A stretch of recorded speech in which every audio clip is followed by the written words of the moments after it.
छाया, मैं कुछ दिनों के लिए दूसरे शहर जा रहा हूँ। आकाश, कुछ दिन पहले तो हम यहाँ शिफ्ट हुए हैं और तुम फिर ऐसे अकेले छोड़कर काम से जा रहे हो।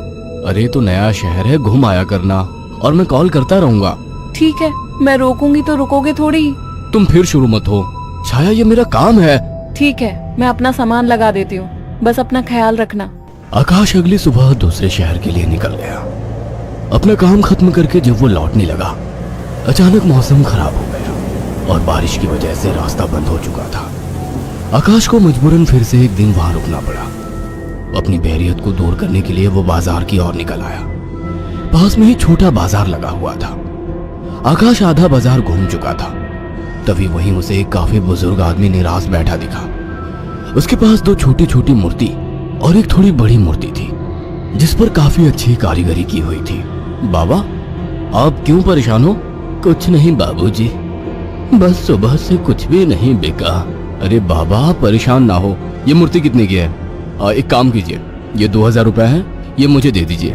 बुजुर्ग ने डरते और झिझकते हुए कहा, लेकिन बेटा, ये मूर्ति शापित है। ये सब बकवास बातें होती हैं बाबा, कोई शाप वाप नहीं होता है। लाओ, ये मूर्ति मुझे दे दो।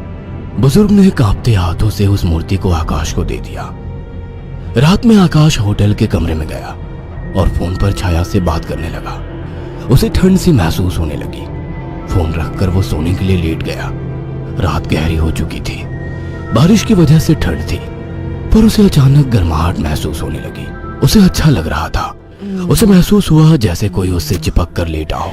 मीठी सी खुशबू, रेशमी बाल, दूसरे जिस्म की गर्मी, मानो छाया ही उसके पास हो। वो लगातार नींद में किसी के स्पर्श को महसूस कर रहा था। अचानक उसे अपने शरीर पर वजन महसूस हुआ। वो अचानक से उठकर बैठ गया। कमरे में बिल्कुल अंधेरा था।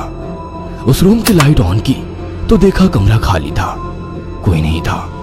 कमरा ठंडा था पर उसे पसीना आ रहा था। अगले दिन सुबह वो जल्दी होटल से निकल गया और शाम होते होते घर आ गया। छाया को फोन किया तो पता लगा वो माँ के यहाँ गई है, आज ही आने वाली है।